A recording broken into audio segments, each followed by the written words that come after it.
Well, let's see if they do want to give Cyno every game as we move into picks and bans here for Game 2. Trifecta have got to make an adjustment. And remember, Trifecta kind of went with the okie doke, I feel like, a little bit here in this game. Paul played the Uller, and it was Metyankey on the Raijin. And I don't know if they got enough for Metyankey on this Raijin to sort of justify doing it in that direction. I mean, how do you feel about that pick? Is it something they can go back to? I mean, how did it work out for him? I don't think it was that big of a problem because Paul got off to a great lead, which is what you're they all did, yeah. picking. That's what you're picking Uller for. You really just need your entire team fight to be a little bit better towards the later stages. And the late game damage just wasn't quite there overall. Uller is a good character in the early to mid game. Give me almost any other hunter in the late. That's the way I feel about him. And when he is going to be your main mid lane damage in the late game, you need a lot from your hunter, and Metyankey wasn't able to do that in large part to the way that Splyce was playing around him. Well, Trifecta, respect ban that Erlong Shen right away. They do not want to have to deal with that one, Ryan. And they ban away the Guan Yu, so Splyce going to figure out something different to make it work as the Xbalanque goes right over to Trifecta right away. Ordinarily, I would say that's going over to the hunter position for Metyankey, but after that okie doke last game, maybe I'm not so sure. I think that's pretty safe to say that's going.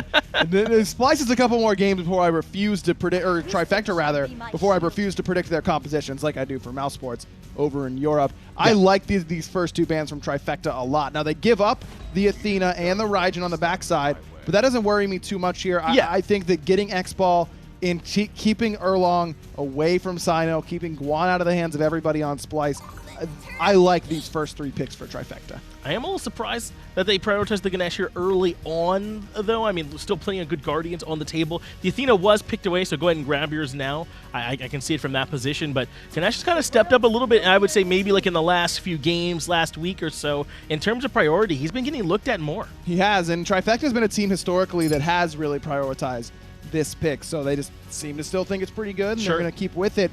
And Splyce seems to think that Neith is pretty good. Remember, she did receive a small buff in the last patch, just upping that base attack speed, but that's a big deal. Base stats are huge in terms of adjustments for gods, and I think they often fly under the radar as kind of underlooked changes. And Splyce clearly feel like Neith has made a big impact with that change, at least a little bit, because we were seeing very little to zero Neith before, and now Splyce pick her in back-to-back games. And I mean, if you can find something that Cyclone's comfortable on, then I think that's the right call, right? Because the transition wasn't the smoothest for him over to that hunter role. So I think if he's feeling good on Neith, go ahead and prioritize it for him. But last game, I said Mask really feels comfortable on this Nemesis pick. But if there's a pick that he might feel more comfortable on, then it's got to be this Naja, right? So that's what they've snapped up for themselves on Trifecta. Very likely he'll be able to get something good going with that. But I mean, who's the easy target for him is now even the Bastet has come in on the table. Bastet is trying to prey on that Naja.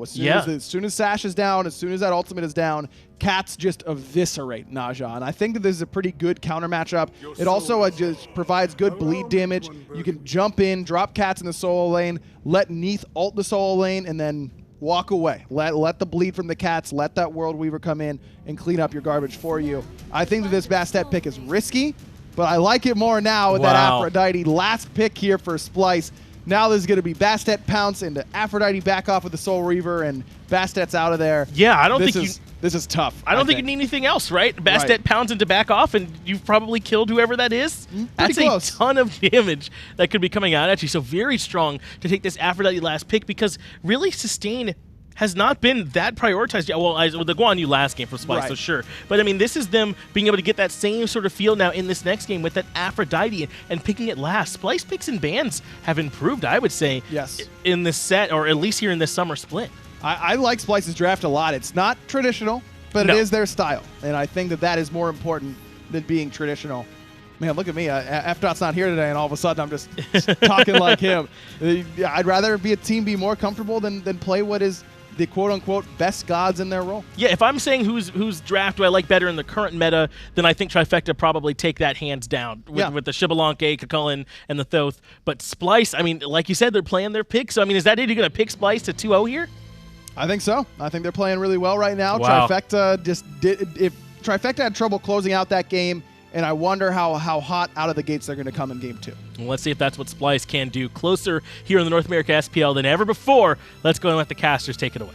Thanks a lot, guys. Yeah, and the Des was really talking about it, Tolly. It feels like Trifecta on paper have a very standard composition, very meta composition we've seen in Splyce. meta, but their own style. It definitely feels that way. We're going to see Divios pilot this Aphrodite best on the Raijin. The CycloneSpin for the Neith. I think that this is going to be a good look. Be careful. Like, I never want to count my chickens before we get into game because you never know where some of those guns could go. Who do you guys at home think will win Game 2? Game 1, you all voted Trifecta. And you were wrong. Maybe Game 2 you'll be savage. Right. Huh? Just a savage. I'm lying. They weren't all wrong. Like 40-odd%, right? I think it was like 59 to 41, something like that. There you go. Close enough.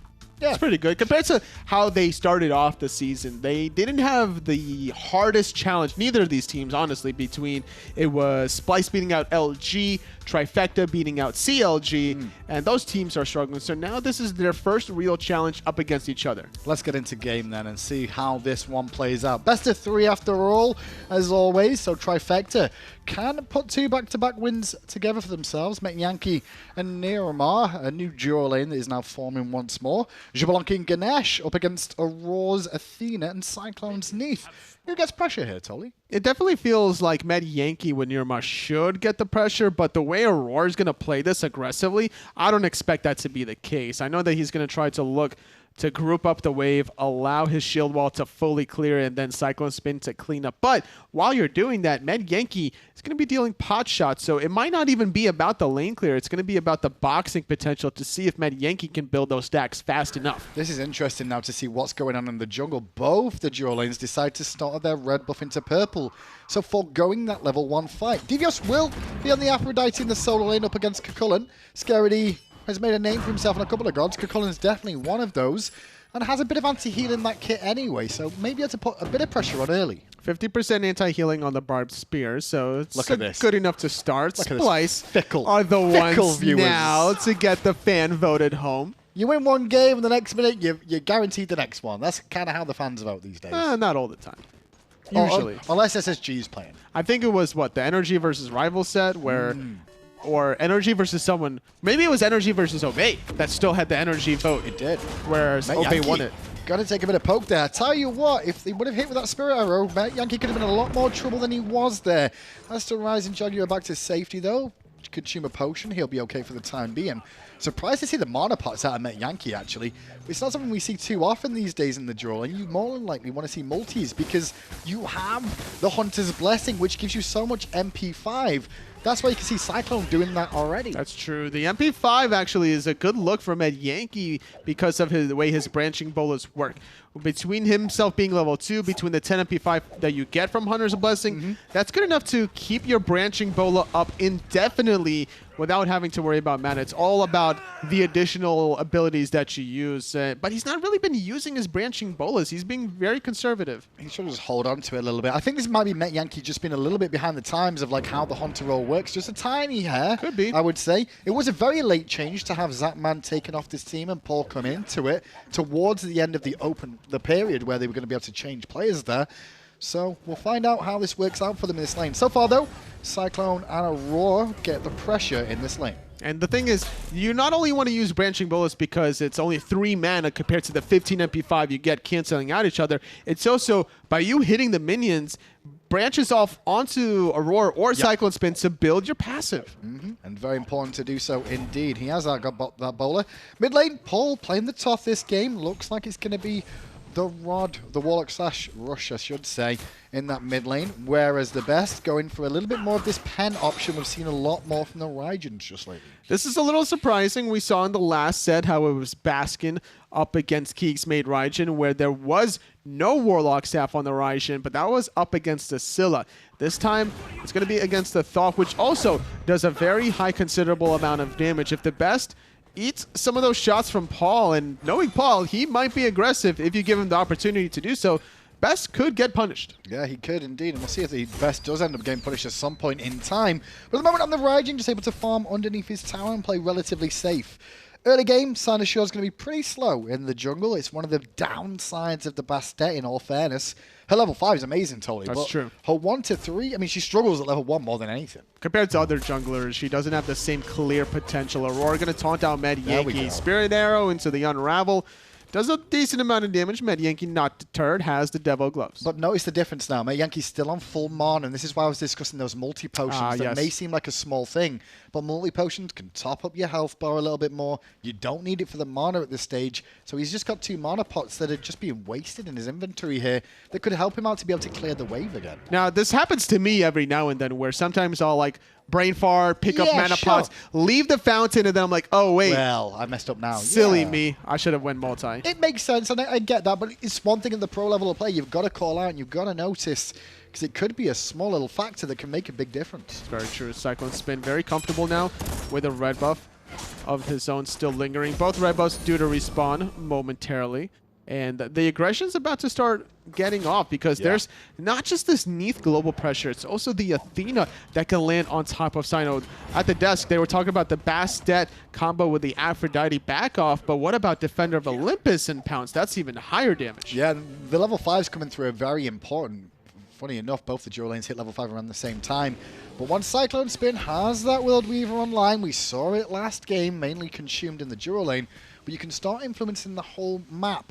And on top of that, look, tuning into Divios, he's escaped the early phase, which is very important to an Afro to get through, specifically against someone like Chulainn. That's very true. Divios very careful. He knows how to play against aggressive gods, because that's all he does. When he does play the warriors, he looks for that aggression. So kind of fighting against almost himself, if you will. It's like, what would I do in this case? All right, let's make sure I don't get abused by my own strategies. By the time being, there's both junglers just farmed the entire time so far, and saying that Mask is just a fraction of a hair ahead of that of Cyno, but Cyno going to pressure the right-hand side. Scaredy has his ultimate available, and blue buff around his waist, so a bit of cooldown reduction there. But here comes the World Weaver. The globals and the Defender of Olympus, but it will be negated by a nice jump. Unfortunately, nowhere to go after that. Darkest of Nights not in time to really deter that gank, and first blood going to Splyce. Oh, Mask was looking for a bit of cleanup there, but the kitty cats came into play for Cyno just to help him out and go, no, leave us alone.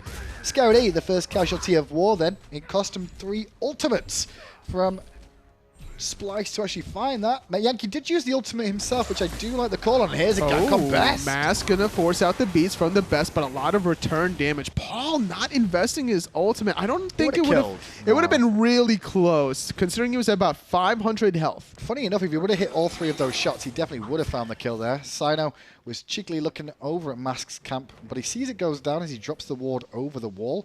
Paul in mid lane now will meet the Bastet, and that's an interesting matchup, because it's all about the game of who pounces first, as in the dash from the Thoth versus the pounce of the Bastet. That's true, but the thing is, even if you force the dash out of the Thoth, you could just pounce back out of this danger of the stun, whereas the rest of your teammates can capitalize on Paul not having escape, whereas for Cynosure, after you use your pounce, you get additional movement speed afterwards, so you could still juke and weave your way to safety. Well, Splyce have a bit of pressure in the dual lane again, but they can't invade the jungle this time round. They've got good ward coverage on this left-hand side once more. The right-hand side is actually relatively even. These wards at the Harpy pits on the right is the most interesting thing to me, Tolly. Both the Harpies where Bastet is now and also the one where Mask was moments ago, they're both warding each other's to keep an eye on whether they're up in rotation. That dual lane rotation, very important. Sprint being used, avoiding the ring bounce, but not avoiding the ring fire wheels. Oh, the ring fire wheels did come through. Bijou's backflip 2. Silence at the end of it. Sprint pops as well. Paul around the corner, cleans up the kill. Yankee got a little bit too deep there. Escapes the the taunt, I should say. But the Best is still there with the drums, and also the Elephant got to crash down as well. Mask has no ultimate to escape this. It's speed versus speed. And Kitty and the Scratchies versus the slow from the Bastet, too strong. 3 for 1 at the end of the day, only losing CycloneSpin. Good opportunity for Splyce to take that fight as soon as Mask misses the ring bounce. It was everyone very healthy. It took a lot of investment to kill CycloneSpin. Paul had to get into the thick of things, and he used his final judgment. It wasn't that impactful. So many ultimates being traded as Trifecta couldn't really seal the deal fast enough and escape at the same time. Not that time round. Talk about Mask a little bit more. Going for the Transcendence build. We're seeing a couple more of these come back into fruition from some of the assassins. Naja can make use of it. Cooldown reduction is very good. Mana is also never going to be complained about. But not only that, just raw damage. That's true. The damage is going to be very fruitful for the Naja and the cooldown reduction, more importantly than anything else, because a lot of junglers nowadays will go for the Jotun's Wrath before. And I was going to say, it's so expensive, Transcendence, so that's the downside to it, I guess. It is expensive, but the payoff is definitely worth it. As long as you can consistently land those ring bounces, being able to get that extra physical power, amplify some crits potentially from the Sash, also from the Ring Fire Wheels ultimate. And also I mentioned in that too, Cyno going for a bit of an interesting build too. He's got a couple of options. He can go for the Jotuns for the cooldown, as we just mentioned, the same for Naja, or the Crusher, which works so well with a Bastet because she's all about bleeds and sustain damage. Well, one bleed's good. How about two? That's very true. Getting the old Season 4 Bluestone Pendant treatment, but the problem is I'm always questioning these Crusher builds, first item after boots, just to see if it's mathematically correct or not, because it scales with physical power. Sure. So normally you would want to invest in items such as maybe Transcendence and then build the Crusher to really augment that damage, but either way, still getting an extra burst damage early on, not a bad look. Definitely an awkward item, though, I will say, Crusher, because sometimes it feels it works better on some gods than others, especially auto-attack-based gods are going to make better use of this. Do you class Bastet as an auto-attack-based god? I'm not so sure. Scary D! Going to find out if Cyno's got some auto-attacks in his pool, as every single ultimate in the world is dropped in his head. Ouch. Even if he had wards there, I think he might have got semi away, but he's still going to fall down again. Ouch. Cyno Shore making the gank happen, forcing the double globals from Aurora and CycloneSpin. Easy kills every time onto Scary D. He can no longer enter that invisible line halfway threshold over Splyce's jungle. CycloneSpin, a little bit of trouble here as he gets it focused on from Mask again. Raw ultimate connects, but like you said, a very good reads and a turnaround from Cyclone. Ultimate ripped through from Paul, but it wasn't enough to kill Cyclone, and now Trifecta are overextended. Trying to get the damage off. The scratches is good. Onto Mask. The return damage. Cyno Shore trying to escape. Will do so because TheBest cleaning up Metyankey. And Paul just trying to juke to high heaven to survive this engagement. Returns some damage, but one dash from Aror turns that around. Ganesha dashes away to safety, but another three members They're going to go for it. Oh, Aror considering to back it off. The taunt into the Raijin percussive storm would have done the trick, but yeah, Splyce could have used that extra 5 to 10 seconds to secure this Gold Fury. And now with them coming back to help out, they should be able to. NeiruMah is going to try and defend that red buff and deal with Cyno, who's relatively low here. But Gold Fury is going to fall. Splyce got a huge lead off that engagement. 2 fights on the left-hand side and 2 wins for Splyce. About a 3,500 gold lead at 11 minutes is a pretty good lead this early, as Divios eating the war cry of Scary D. And at this point, the damage is meaningless. Yes, you have Pestilence for the anti-heal, but blue buff Aphrodite with Shoes of Focus has plenty of opportunity to heal outside of combat. Look how confident Divios has been in this lane, though. Normally, you see the breastplate of Valor rush most of the time in matchups, but with how the lane's been going, he's like, okay, you keep trying to pressure me, and every time you do, my team rotate, and we get a kill. So I can go for this Warlock staff and feel relatively safe. He feels that the team fights aren't going to be really requiring his attention or assistance, and getting away with this strat because of all the defensive options to help Divios stay alive. It's not very often you can get away with an Aphrodite solo against an aggressive warrior, let alone Scary D's aggressive Chulainn. But when you make plays like this 3 times in a row, you can certainly do it. Kitty Cat's down, Scary D under pressure. No ultimate available, about to transform, but will he get there in time? No! Is the answer 9-1. Divios gets his name on the board with a kill once more. Scary D just can't do anything against this. No, not having a good time is Scary D. He's struggling from the global pressure that's been consistently working in that solo lane. He needs to find some other way of getting out, and you can't even find proxy farming because the same thing is going to happen. Normally a lot of warriors will look to proxy farm and not rotate their opposition, but not in this case. 4 members of Trifecta on the left hand side of the map. Now look at this red buff, they will secure it. Best jumps back towards mid lane. Meanwhile, Splyce is still tearing down the right-hand side of this map towards a tier 2 tower. Full menu wave with them as well. And the rest of the map is relatively safe here. This is a free tier 2. Lapse of judgment from Trifecta. Gold Fury's down. There's no reason to be on the left side of the map. Yes, Best is vulnerable at times, but if Aror and Divios and also Cyno is not leaving the right side, then giving up this 1,500 gold is just skyrocketing Splyce. It's also the walk coverage Splyce has down here because they could see any member of Trifecta try and come through the side. Sprint popped by Splyce to try and reset and get away from Mask, who can't find the target with that sash. Pyromancer is around here, but Trifecta not feeling confident enough to try and look towards that. It's not a big win, but a small win, Tolly, would be good. The sprint was perfect because Mask did not have the speed buff to really get in there quick enough. And that's the problem that he was investing all that time of his on the left side of the map. That speed buff has been up for quite a long time, and not being able to defend the tier 2, not being able to at least pick off somebody and punishing Splyce prevents Trifecta from getting back in this game. I will say, looking at the game though, Tolly, the longer this game goes, Trifecta do grow stronger.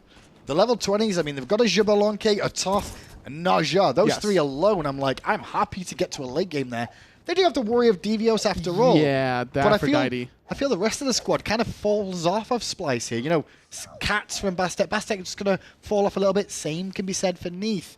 So Trifecta just kind of have to hold on. Well, a full build Bastet does a lot of burst damage if Cyno Shore can make sure that he survives. And that's why he opted for the Mad Guy's Cloak, so he won't get picked off by Mask, at least immediately. It'll force out NeiruMah from using the silence to pop that cloak. Aurora is going to do a lot of work in the late game. Best playing the Raijin is going to do a lot of damage as he aggresses towards Paul. Well, there's no tier 1 towers in the right-hand side or any towers at all, and you keep doing this gank on Scary D.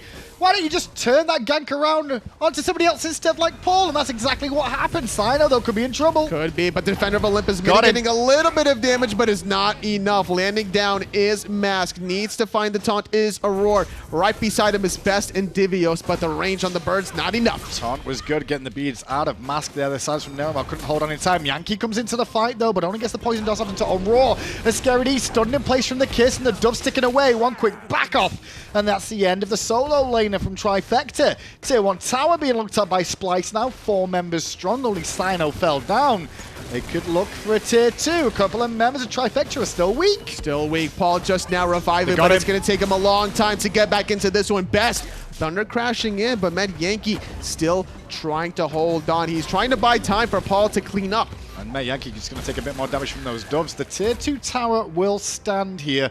Metyankey will fall back to base as Splyce fall back towards the left-hand side of the map, where the Gold Fury is due to spawn in 20 seconds time. Barely able to hold on to their tier 2 tower. Trifecta thanking their lucky stars that this game is still a little bit intact, but Splyce is looking to make a play because Gold Fury coming up 12 seconds. If NeiruMah gets taunted, there's plenty of follow-up CC for Splyce to take advantage of this level 10 Ganesha. One thing I'm looking at, though, is Trifecta's relics. All of them are really on cooldown right now, outside of Paul's beads.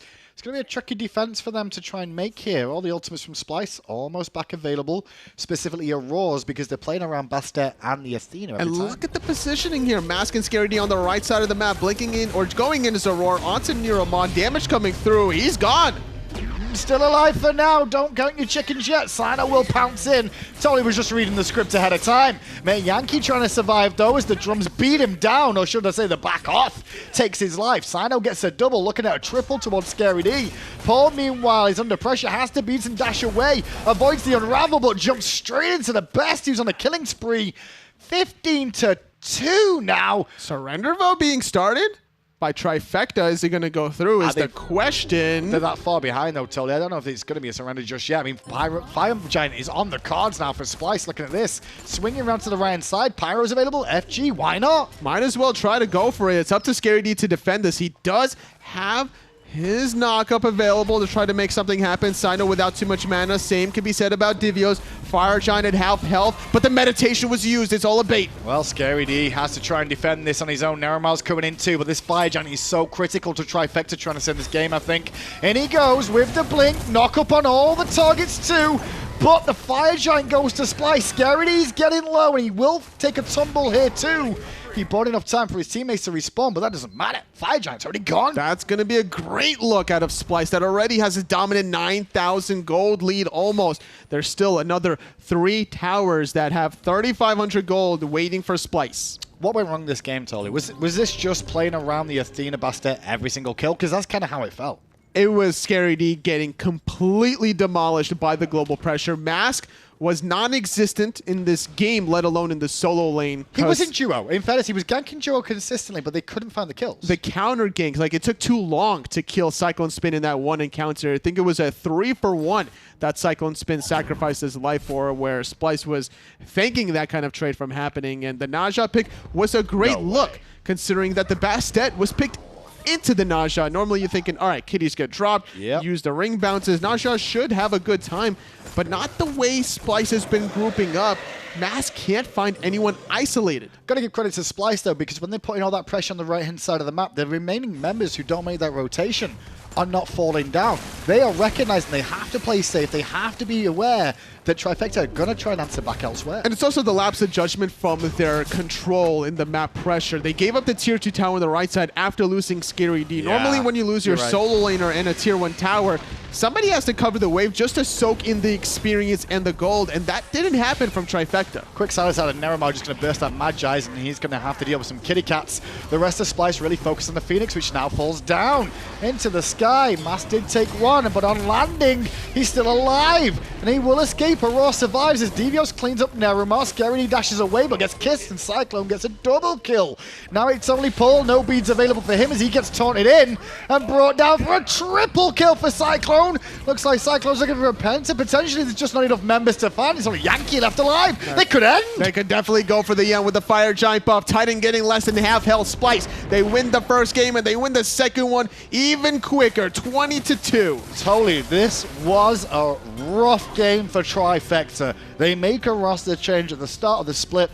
It takes a while for those rosters to warm up. Yep. Splyce, though, they are warmed up and raring to go this Definitely feeling themselves after that first game where they were staggering a little bit. Splyce, they were on the back foot for a majority of the first game, came back to topple it in game 2, and then it was all game 2 for Splyce. Unconventional composition, though, that worked out because they played to their game plan, which really was, hey, Divios is going to be pressured the whole time. Let's use those globals and the rotations with the Bastet. It's been working out perfectly for them in game number 2. I'll be surprised to see if they continue to run this strategy and to see how teams will start to make these adaptations as the weeks progress. Well, as you guys vote in chat about who you think will be MVP, Tolly, I'm going to ask you who you think deserves it for that one. I mean, CycloneSpin gets a triple kill at the end. Clearly, it has to be him. Is that how you play? But honestly, no. Kills? It's hard to say because in my dearest of hearts, I think it's Divios on the Aphrodite. Believe it or not, the way he was able to team fight, but it doesn't really show on the scoreboard, doesn't really show in the highlight reel because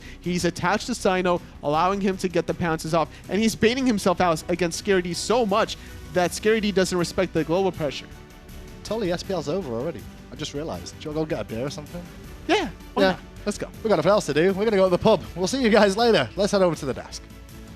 Sounds like Hindu and Totally going to be using Chug. You mind if I go with them? Yeah, I can handle this death segment by myself. I mean, it looked like basically global ultimates are good. Okay. Oh, well, I was just told I wasn't invited in my production. That's right. Well, production related from Hindu. Let it be known the Savage guy was the one who said you are not invited. That's kind of his thing. Yeah, that's fine. Yeah, do you expect that from him? I don't know. I wasn't really going to go anyways. I have plans with like friends that I have. Sure, yeah, everyone believes that. All of us believe that. But in this game, you better believe those global ultimates were causing problems for Scary D, man. I mean, was it just that simple, like Totally said, that was enough to get them off to a good lead? It really was. Scary D has been such a critical part of this Trifecta team all season long.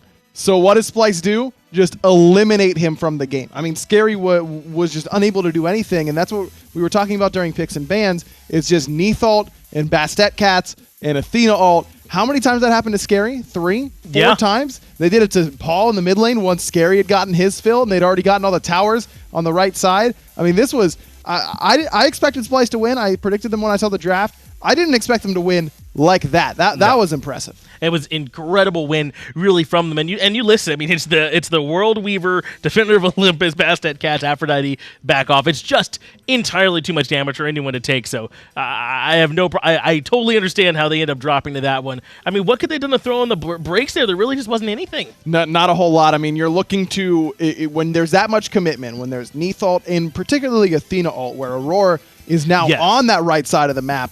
You got to go to Gold Fury if you can, but their composition wasn't great at doing early Gold Furies, so that hurts them. Then Splyce get an early Gold Fury themselves, and then keep on doing it on the right-hand side. And it's like, well, now we've got nothing to do. It was the timing of these ganks that was critical. Buffs are down on the left-hand side. Gold Fury can't do it. Yeah. Now we can utilize that much on the right.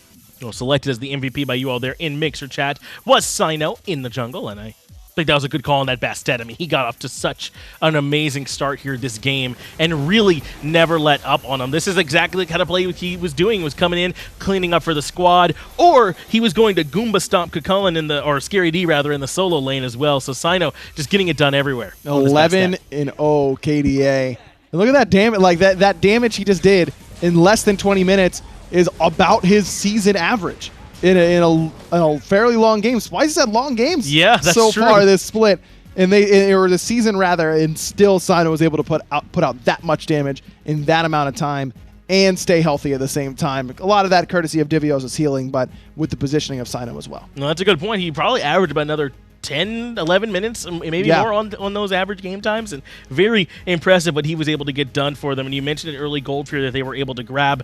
I think you could tell the lead, though, from Splyce in their builds. They started going into really early Magai's cloaks, like the one way that Trifecta could maybe have come back in with some control, and Splyce didn't even give them that avenue. And that's where that Naja pick starts to really hurt Mask, because Magi's cloak just obliterates so much of what Mask wants to do on that selection. One of the only ways that Splyce lose that lead is if Mask is hitting blink ultimates, taking people out of fights, one-shotting them. And that doesn't happen when you've got a Magi's. You have to have someone else to pop it and then Mask to go in and hope they don't have beads or they don't use them at the right time. And that's a lot of if and ands that you got to make sure happen if you want it to work out. Yeah, there just was not a path really for Mask or anyone from Trifecta to get back into that game. It was over just too quickly. But let's go ahead and take a look at all the matches that we can expect to be coming up here throughout the week. We just got to see Splyce versus Trifecta. That's how we ended the day here on Wednesday. So it'll be Europe again tomorrow, then closing the week out with NA on Friday. So a lot of good matches to look at. My eyes are on that Dignitas versus Obey Alliance set tomorrow. That's a big deal. It really is. And then United and Splyce. Got to be excited about Splyce. They're in second place right now, setting it 2-0. No one's beaten them yet, so maybe United can get that done. This is such an important test here for Splyce. Can they hang up against one of the top two members from North America? As you saw there in the standings, they'd be 3-0 above United. If they can beat them, United would have 2 losses if they drop that set.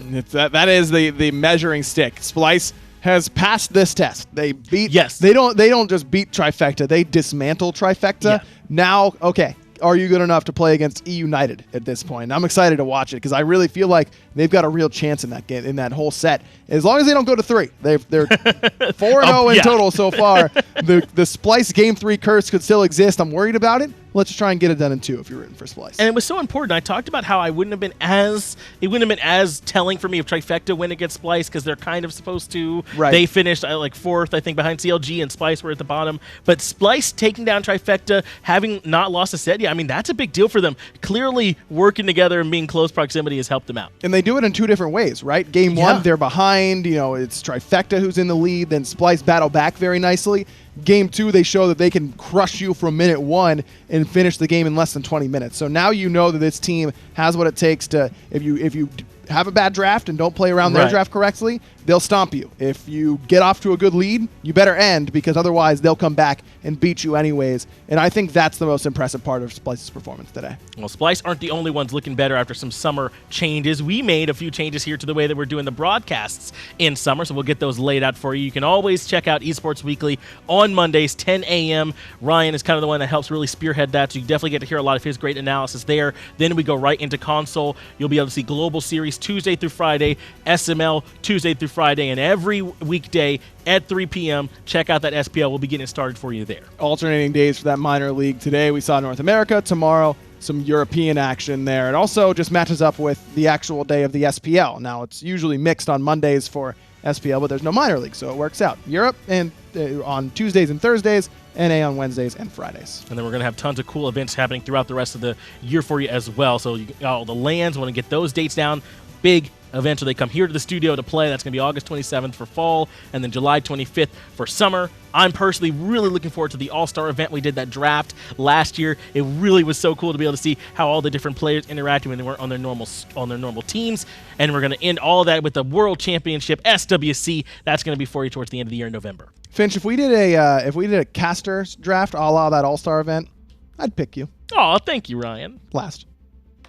Man, I'm not going to lie. That meant a lot to hear it, and I'm feeling a little bit low now, but I guess the opinions of someone who didn't even get invited out for drinks after today doesn't really matter very much to me. But you saw it there up on the screen. HRX gonna be at DreamHack. That's right, I am invited. Ryan is not. I'm getting confirmation of that again in my ear. I know that you heard that, and it's got to be ringing true. But again, HRX at DreamHack. That's gonna be happening November 16th through 18th. Make sure you pick up those tickets. Not just Smite and the Console World Championship, but Paladins will be there as well. So ton of cool stuff to see. It'll be awesome. You know what else was awesome? When Baskin killed Keegs by himself in that game against Luminosity, and also when I did the exact same thing to you right now on this desk. Like, you think that was Baskin v. Keegs level of domination? Yeah, no, it was not quite that level. No. Yeah, you kind of got baited. No, you're the one who's staying here while we all go out and have fun and hang out together, and you're being left behind in the dust. I don't need you guys. Well, that's going to do it here for us with the SPL. Thank you so much for joining us. Remember to check back in with us tomorrow morning for the Global Series, right into the Minor League, then the SPL, and y'all have a good rest of your day. Page.